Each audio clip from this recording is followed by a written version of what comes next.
أعوذ بالله من الشيطان الرجيم بسم الله الرحمن الرحيم والحمد لله والصلاة والسلام على أشرف الأنبياء والمرسلين سيدنا ونبينا وحبيبنا ومولانا محمد صلى الله تعالى عليه وسلم وعلى آله وصحابه ومن اهتدى بهداه إلى يوم الدين فإن خير الحديث كتاب الله وخير الهدي هدي محمد صلى الله تعالى عليه وسلم وشر الأمور محدثاتها وكل محدثة بدعة وكل بدعة ضلالة وكل ضلالة في النار. Amma ba'd. My dear brothers and sisters in Islam, Assalamu alaikum wa rahmatullahi ta'ala wa barakatuh. Welcome to the House of Dua. Welcome to our continuing conversation on the series titled The Quran from the Quran. Allahu Akbar Kabir. My dear brothers and sisters in Islam, this is the series from which we have been bringing you verses and revelations from Allah subhanahu wa ta'ala as contained in this Quran about this Quran. There are about 600 or more verses in the Quran about the Quran. My dear brothers and sisters in Islam, I hope you are following the trend and I hope you are enjoying the presentation. My dear brothers and sisters in Islam, do you truly know that this Quran, apart from being the book of worship and belief for Muslims, this is truly a book that contains a lot of benefit for us as believers. Allahu Akbar Kabira. Things that we cannot do without in the life that we live. Allah subhanahu wa ta'ala is so generous. He loves us so much that while sending us down to this earth, accompanying us with those benefits that will make life easy for us. These are contained in the Quran. This is the essence of today's presentation. We are coming to you today with verses in the Quran that speak about the benefits we can derive from being the companions of this book, Al-Quran al-Karim. My dear brothers and sisters in Islam, in Surah Al-Baqarah, which is chapter 2 of the Holy Quran, the longest surah in the Quran, Allah subhanahu wa ta'ala begins that surah by declaring, Bada'uzu billahi minash shaitani rajim. Bismillahir Rahmanir Rahim. Alif Lam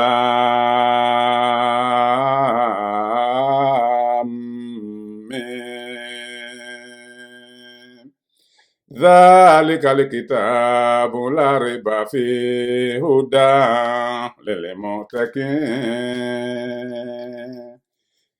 Allah subhanahu wa ta'ala begins this mighty surah with 3 letters. Letters that are considered to be among the miracles of the Quran. Alif, Lam, Mim. What do they mean? What did Allah subhanahu wa ta'ala intend by these 3 letters? We have no idea. Nobody has any interpretation of what Allah subhanahu wa ta'ala means by these 3 letters and other similar letters in the Quran. But Allah subhanahu wa ta'ala accompanies this statement by saying, ذَلِكَ الْكِتَابُ لَا رَيْبَ فِيهِ هُدًى لِلْمُتَّقِينَ. This is a book without doubt. It's a guidance to those who are conscious of Allah subhanahu wa ta'ala. Underline that, guidance. My dear brothers and sisters in Islam, in Surah Yunus, which is chapter 10 of the Holy Quran, Allah subhanahu wa ta'ala says, Ya ayyuhan nas. قد جاءتكم موعظة من ربكم وشفاء لما في الصدور وهدى ورحمة للمؤمنين.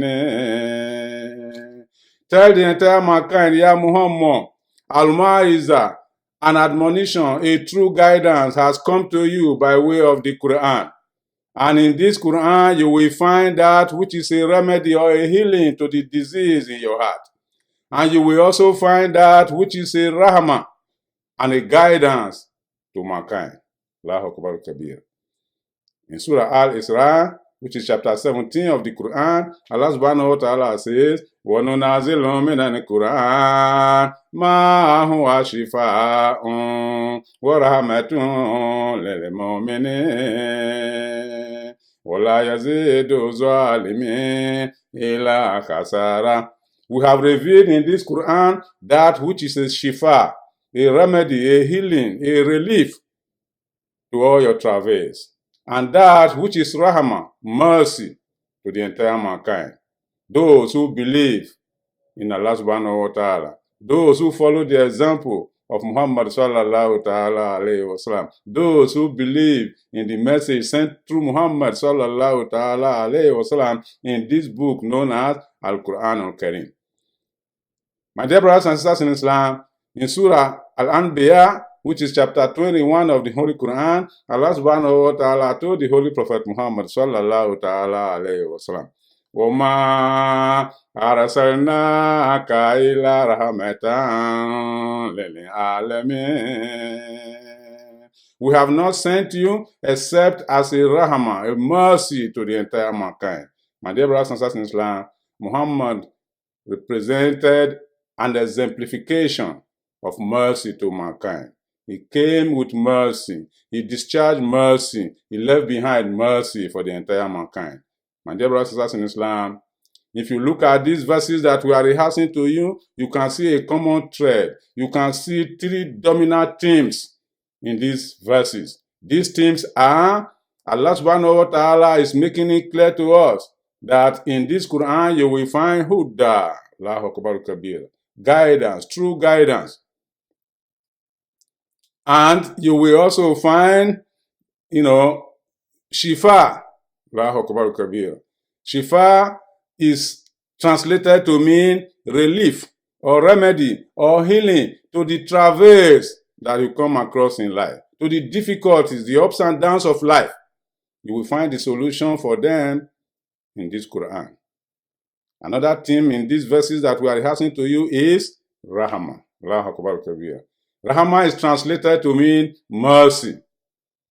It refers to the showing of mercy, or showing of kindness, or showing of tolerance, or showing of, love.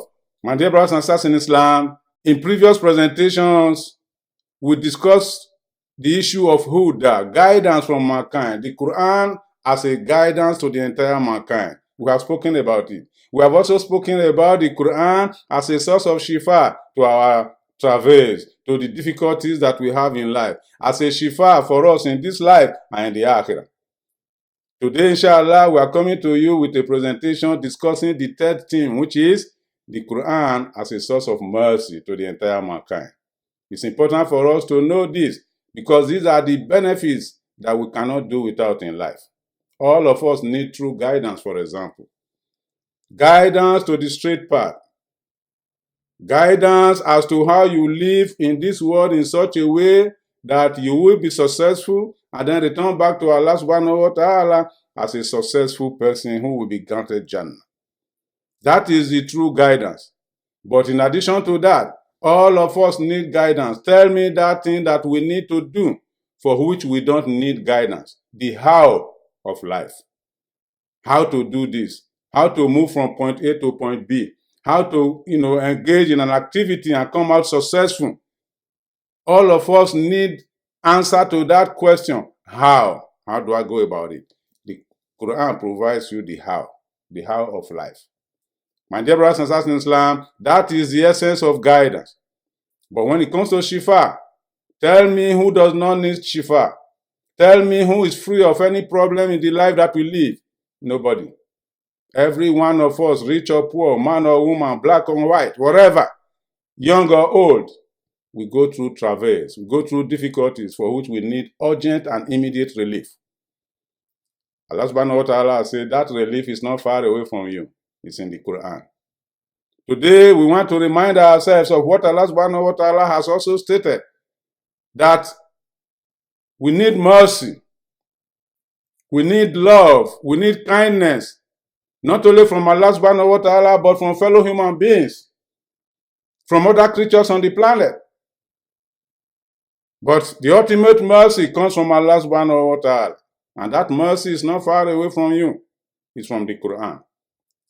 My dear brothers and sisters in Islam, do you know that all of us as human beings, we go through conditions in life, conditions that can be classified into three broad categories. To some people, there are good moments, but to others, there are bad moments. It's either good or bad, pleasant or unpleasant, success or failure, happy or sorrow, whatever. As I speak to you, there are people who are at the top of their joy right now, but there are people who are at the lowest level of, joy. In other words, they are at the highest level of sorrow. They are not happy with the kind of life that they are living. But in between these two extremes, there are others who have a combination of both, a combination of success and a combination of failure, a combination of happiness and a combination of, sadness. For example, some people have good homes, they have good cars, but unfortunately, they are not healthy. They are down with very severe sickness, terminal illness. There are some people who are very sound and healthy, but unfortunately, they have no money to take care of themselves. They have no risk for themselves. And there are people who have both, but then they are in deep ignorance. My dear brothers and sisters in Islam, these are the variations in life. Those who are doing well, if you ask them, how about your condition? What has made it so for you? He will say it is the rahmah of Allah. La ilaha illallah Muhammad Rasulullah. He will quickly say, this is the mercy of Allah. Glory be to Allah. Allah subhanahu wa ta'ala loves me so much that he has placed me in this greatness. But if you ask those who are going through some hard times, terrible moments, what is your condition all about? How does it come to be like this? That person is going to tell you, you know what, I don't know. Probably Allah subhanahu wa ta'ala has neglected me, or probably somebody hates me, or probably I have done something that is catching up with me, and so on and so on. I'm really confused. Astaghfirullah. We ask Allah subhanahu wa ta'ala to remove confusion from our lives. My dear brothers and sisters in Islam, the reason for this is poor understanding. We don't understand the condition that we are in. Those who are having a combination of both, in their moment of triumph, they are happy. In their moment of difficulty, they are sad. So they swing between both sides. This is what we are as human beings. But all of us want goodness to remain, to be sustainable in our lives. We want to see happiness all the time. We want to see joy. We want to see success. We want to see pleasantness. That's all we need. Nobody wants to taste the other side of life, which is difficulty or sadness or failure. But let's not rush to conclusion that when it's good for you, it is because Allah subhanahu wa ta'ala loves you so much. That is not true. Let's not also run to conclusion that when it's bad for somebody, it's because Allah subhanahu wa ta'ala hates that person or has neglected that person. That is not true as well. As a matter of fact, whether it's good for you or bad for you, it's all from Allah subhanahu wa ta'ala. A good believer, therefore, should accept every condition that comes upon him as what Allah subhanahu wa ta'ala has made possible. Only those who do not believe, who have no iman, will begin to cherry pick and misinterpret the conditions that they find themselves in. When it's good, they give glory to God. When it's bad, they despise God. May Allah subhanahu wa ta'ala not allow our conditions to take us far away from him. My dear brothers and sisters in Islam, we have to understand the conditions we are in. Allah subhanahu wa ta'ala says, because he created us, he knows what we are capable of doing. He knows the desire of man. Man always wants goodness. Man does not want to taste that which is not pleasant to him. Man always wants to retain himself on the side of success, on the side of happiness, on the side of joy. And he does not stop asking for goodness for himself. Allah subhanahu wa ta'ala recognizes this in Surah Fussilat, which is chapter 41 of the Holy Quran, in which he declares, La yas'amul insan min du'a'il khair wa in massahu sharrun fayausu kanun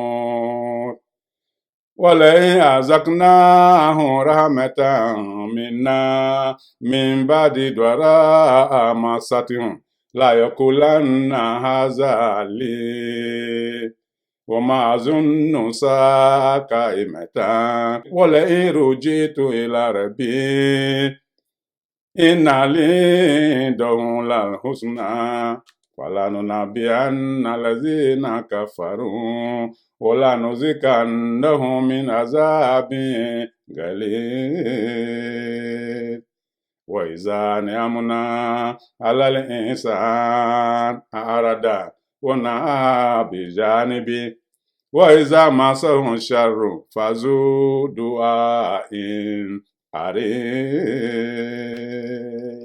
Fantastic. What a beautiful set of verses. Here Allah subhanahu wa ta'ala says, man does not stop asking for goodness for himself. He's always asking Allah, Ya Allah, give me money. Ya Allah, give me children. Ya Allah, give me, wealth. If you give him children, after a while, say, Ya Allah, give me grandchildren. Ya Allah, give me long life. If you give me grandchildren, say, Ya Allah, give me great-grandchildren. Give me longer life, Ya Allah, even if it's 100. He keeps asking, never cease to ask. Somebody who was looking for 1,000 yesterday from Allah, as soon as 1,000 comes to him, he's asking for 10,000. As soon as 10,000 comes, he's asking for 20,000. That which he was asking for yesterday is no longer sufficient for him. This is the attitude of man. But Allah subhanahu wa ta'ala says, وَإِذَا مَسَّهُ الشَّرُّ فَيَئُوسٌ كَنُونٌ. Yes, when he asks us, we deliver what he wants to him. But as soon as we test him by bringing adversity to him, by cutting back from what we have given to him, فَيَئُوسٌ كَنُونٌ, he runs into a state of despair. He gets confused. He loses hope immediately. He withdraws from Allah subhanahu wa ta'ala. That is not a good believer. That is the attitude of disbelievers, as a matter of fact. Allah subhanahu wa ta'ala says, if we were to test him by giving him rahmah, by showing him favor, bounties, man will turn around and claim, he will say, this is from me. I did it because I'm smart. Just as Karun, Lanatullahi alayhi, told his people, that which has come to me is because I'm smart. It's because I have knowledge. That's what Karun said. That's what people who have no faith always say when goodness comes to them. They say it is by their power. Those who win the election will say, yeah, it's because people voted for me, it's by my power. Those who are in good positions in office will say, it's because I went to school, it's because I passed the interview. No, it is Allah who made it possible in the first instance to even go for the interview, to go to school to qualify, to be able to stand up for the election. Everything was made possible by Allah subhanahu wa ta'ala. So the first gratitude should go to Allah subhanahu wa ta'ala. My dear brothers and sisters in Islam, Allah subhanahu wa ta'ala went ahead to say, وَإِذَا أَنْعَمْنَا عَلَى الْإِنسَانِ أَعْرَضَ وَنَأَىٰ بِجَانِبِهِ. When we grant opportunity to man by, granting him favors, then you know what man does?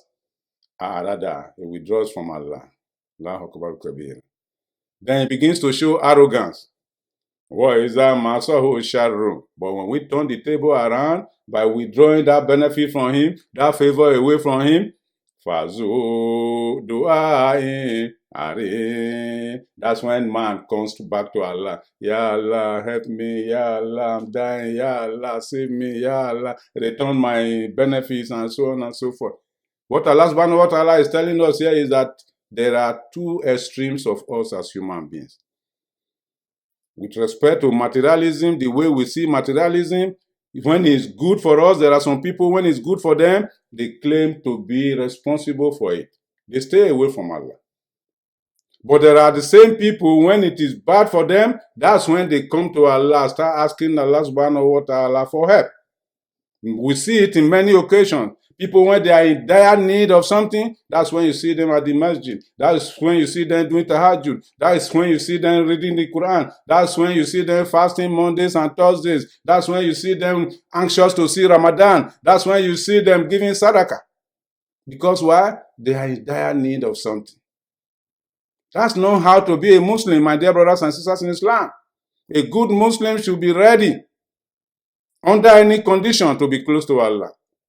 Whatever condition comes your way, let it draw you close to Allah. That's why Allah subhanahu wa ta'ala says it's a test. ولا نبلونكم بشيء من الخوف والجوع والنقص من الأموال والأنفس والثمرات وبشر الصابرين الذين إذا أصابتهم مصيبة قالوا إنا لله وإنا إليه راجعون. Allah subhanahu wa ta'ala says, we shall test you. Every condition you find yourself, good or bad, is a test from Allah. In Surah Al-Mulk, Allah subhanahu wa ta'ala says, it is Allah who has created life and death to test you. So in Surah Al-Baqarah, it says, we shall surely test you with either fear or hunger or decline in wealth or loss of soul. But those who pass this test are those who are patient and who have faith in Allah. Those, when adversity touches them, they say, Inna lillahi wa inna ilayhi raji'un. From Allah we come, and to Allah we shall return. As a matter of fact, this beautiful statement is not supposed to be restricted to when adversity touches us alone. Even when goodness touches us, we should be able to say, this comes from Allah, and this we shall return to Allah. And then we go ahead and give gratitude to Allah subhanahu wa ta'ala. But for us to say, oh, when it's good for me, that's when I will worship Allah. Or when it's bad for me, that's when I will come and worship Allah. You are not a good believer. A good believer should actually accept his condition as perfect. And that is what we call taqdeer, accepting what Allah has placed in you. It's a way of opening a window of greater opportunity to yourself. That's why the Prophet sallallahu ta'ala alayhi wa sallam declares in one of his most beautiful hadith, Ajaban li amri mu'min, fa inna amrahu kullahu lahul khair. The condition of a believer is amazing. For at the end of it, or whatever comes to him, it ends up in goodness. My dear brothers and sisters in Islam, Allah subhanahu wa ta'ala, His mercy is unlimited. He is the owner of mercy. Allahu Akbar Kabir. He told the Prophet sallallahu ta'ala alayhi wa sallam in Hadith Qudsi, I created mercy and divided it into 100. I retained 99 and gave 1 over 100 to mankind to share. It is that 1% that all of us are sharing. That is the mercy we are showing to one another. You can then imagine the magnitude of mercy that belongs to Allah subhanahu wa ta'ala. And it is that mercy that He will finally deliver to us when we are in Jannah. At the end of it all, when He admits us into Jannah, may Allah admit us into Jannah. The last person to be taken out of hell because he was bad and placed in hell for a while. The last person to be taken out, as soon as he's taken out, Allah subhanahu wa ta'ala will come to meet us in Jannah to address us. Ya Ahlan Jannah, oh you companions of Jannah, are you happy? We tell Allah, we are happy, Ya Allah. So you have fulfilled the promise that you made to us. Allah subhanahu wa ta'ala will say, you ain't seen nothing yet. When you were in life, did you see me? We say, Ya Allah, we didn't see you. Don't you want to see me? We say, Ya Allah, we want to see you. Then they will remove the veil. We will see Allah. Cast a glance at Him as if we are looking at something for over 500 years. That was the description of Muhammad sallallahu ta'ala. You don't want to remove your eyes from Allah when you cast a glance at Allah. Subhanahu wa ta'ala. Jalla Jalala. Azza wa Jal. Allahu Akbar Kabir. Allah subhanahu wa ta'ala at that time will tell all of us who are in Jannah, you know what? From today, inna rahmati galabati gadabi. My mercy has overcome my anger. I don't have anger for you all. From now on, you will live forever in happiness. Allahu Akbar Kabir. May Allah make it possible for all of us. My dear brothers and sisters in Islam, Allah is the owner of mercy. We need to seek this mercy from Him from time to time. What is the best way to seek mercy from Him? By obeying His commandment. By following the example of Muhammad sallallahu ta'ala alayhi wa sallam, and by reading this Quran, the book revealed by Allah subhanahu wa ta'ala. Allah subhanahu wa ta'ala, whether we ask for mercy from Him or not, He considers it an obligation to show us mercy in this world, whether we like it or not, because He created us. He has assigned our responsibility to Himself. That is why He says He is Ar-Rahman Ar-Rahim. Take a look at the Quran. Every chapter of the Quran is opened with this concept of mercy.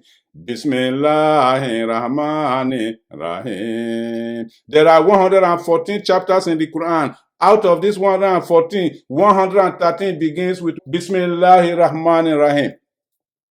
And in that declaration, Allah subhanahu wa ta'ala says, He is Ar-Rahman, He is Ar-Rahim. Ar-Rahman in the sense that He is the one who dispenses mercy to the entire mankind. Whether you believe in Him or not, whether you worship Him or not, whether you insult Him or not, He will provide you mercy. But when we get back to Him finally on the day of accountability, He has a specialized mercy that He will deliver to only those who believe and follow His way, who follow the example in this Quran and the example brought by Muhammad sallallahu ta'ala alayhi wasallam. That is when He will discharge the concept of mercy known as Ar-Rahim. And that's when He will come to us in Rahmati Galabati Gadabi. Inna Rahmati Galabati Gadabi. Today, my mercy has overcome my anger. May Allah make it easy for us on the day of accountability. My dear brothers and sisters in Islam, do you truly want the mercy of Allah? Do you want the good side of life to sustain in your life? Do you want to swing from one side to another? In other words, experience goodness today, tomorrow you find yourself in difficulty. I'm sure many of us do not want that. Do you want to be in perpetual difficulty in this life? Others are enjoying, you are suffering. I'm sure you will not like that. Do you want to have sustainability of joy and happiness and success? I'm sure all of us will say yes. Then stay close to the Quran. That mercy is in the Quran. How do we seek that mercy? By obeying the commandment of Allah subhanahu wa ta'ala. Allah subhanahu wa ta'ala says in Surah Nur, wa aqimu salat wa atu zakat wa ati'u rasula la'allakum turhamun. Render salat and render zakat. Obey Allah and follow the example of the Holy Prophet Muhammad. You have a guarantee for Allah's mercy. Allahu Akbar Kabir. Another way to guarantee mercy for yourself is by reading the Quran. Allah subhanahu wa ta'ala says in Surah Al-An'am, chapter 6 of the Holy Quran, Haza kitabun anzalnahu mubarakun fatabi'u wattaku la'allakum turhamun. Haza, this is a book. Kitabun, it is a book. Anzalnahu, we revealed it. And this book, Mubarakun, is blessed. Allahu Akbar Kabir. This is the blessing that you need.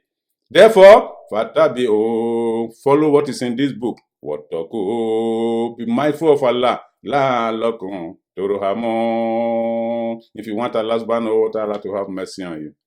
My dear brothers and sisters in Islam, Allah subhanahu wa ta'ala also stated in Surah Al-Araf, chapter 7 of the Holy Quran, وَإِذَا قُرِئَ الْقُرْآنُ فَاسْتَمِعُوا لَهُ وَأَنصِتُوا لَعَلَّكُمْ تُرْحَمُونَ. Do you want the mercy of Allah? When the Quran is being recited, whether in the masjid or at home or at nikah or at a wedding ceremony or walima, then فَاسْتَمِعُوا لَهُ. Pay attention, listen to it, and be quiet. لَعَلَّكُمْ تُرْحَمُونَ. So that you receive the mercy of Allah. Allah subhanahu wa ta'ala also stated in Surah Al-Hujurat, chapter 49 of the Holy Quran, do you want the mercy of Allah? Allahu Akbar Kabir.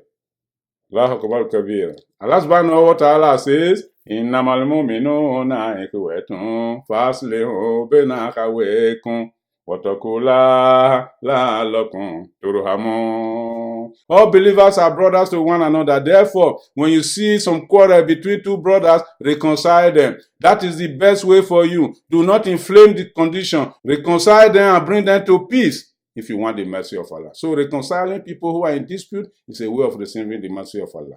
My dear brothers and sisters in Islam, as I said, there are people who are in such a dire state that sometimes they want to lose hope. Allah subhanahu wa ta'ala says, no, don't lose hope in me. I am the Lord of mercy. I will always come to you with mercy. So in Surah Az-Zumar, which is chapter 39 of the Holy Quran, verse 53, Allah subhanahu wa ta'ala says, Qul ya ibadi allazina asrafu ala anfusihim la taqnatu min rahmatillah inna la yaghfiru dhunuba jami'an innahu huwal ghafurur rahim. Oh, you slaves of mine who are in a state of despair, who are losing hope because of your transgression, because of the fact that you don't have life as you want it, don't lose hope in Allah. Allah subhanahu wa ta'ala is all merciful, and He will grant you mercy. He will turn your table around and make life better for you. My dear brothers and sisters in Islam, the mercy that we need in life to be happy, to be successful, is in the Quran. We need that mercy, and we need to seek that mercy from Allah subhanahu wa ta'ala. He is the giver of mercy. He is mercy by Himself.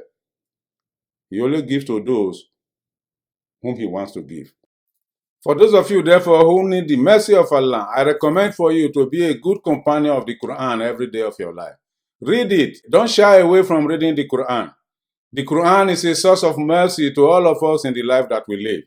There are verses and dua in the Quran that you can practice on a daily basis if you need the mercy of Allah. Apart from staying with the Quran as a book of worship and reading it every day, make sure that this declaration, Bismillahirrahmanirrahim, do not ever let Bismillahirrahmanirrahim to be absent in your mouth, to be absent from your heart. Whatever you want to start with Bismillahirrahmanirrahim. And if you conclude with Alhamdulillahi Rabbil Alameen. These are the two greatest assurances of mercy from Allah subhanahu wa ta'ala. Whatever happens in between, you are sure of the mercy of Allah. Even if what you want has not gotten to you yet, you must be readily assured that your desire is soon to be granted. My dear brothers and sisters in Islam, there are other dua that are in the Quran that we need to read. For example, in Surah Al-Kahf, Allah subhanahu wa ta'ala taught us a beautiful dua. Rabbana atina min ladunka rahma wa hayyi lana min amrina rashada. And the last statement in Surah Al-Baqarah summarizes it all, my dear brothers and sisters in Islam. Rabbana la tu'akhizna in nasina aw akhtana. Rabbana wa la tahmil alayna isran kama hamaltahu ala allazina min qablina. Rabbana wa la tu'amilna ma la taqata lana bi wa'fu anna wa'fu lana warhamna anta maulana fansurna ala al-qawmil kafirin. This dua is all encompassing, but specifically it targets for you the mercy of Allah subhanahu wa ta'ala. If everything inside this dua is granted to you, you have received the ultimate mercy of Allah. Therefore, learn to read this dua on a daily basis for yourself and for your family. We ask Allah subhanahu wa ta'ala to make life easy for us. The Quran is a source of shifa. The Quran is a source of guidance. The Quran is a source of mercy. Therefore, be a true companion of the Quran. If you need relief in this world and you need happiness in the Akhirah, if you need success in this world and you need success in the Akhirah, I recommend it to you. Therefore, stay by the Quran and I will stay by it myself. We ask Allah subhanahu wa ta'ala to count us among those who will receive His mercy in this world and the Akhirah. May Allah make life easy for all of us and take shaitan away from our lives and take our life far away from the shaitan. ربنا تقبل منا إنك أنت السميع العليم وتب علينا يا مولانا إنك أنت الغفور الكريم. ربنا ظلمنا أنفسنا وإن لم تغفر لنا وترحمنا لنكونن من الخاسرين. ربنا عليك توكلنا وإليك أنبنا وإليك المصير. سبحان الله وبحمده سبحانك اللهم وبحمدك نشهد أن لا إله إلا أنت نستغفرك ونتوب إليك. الحمد لله.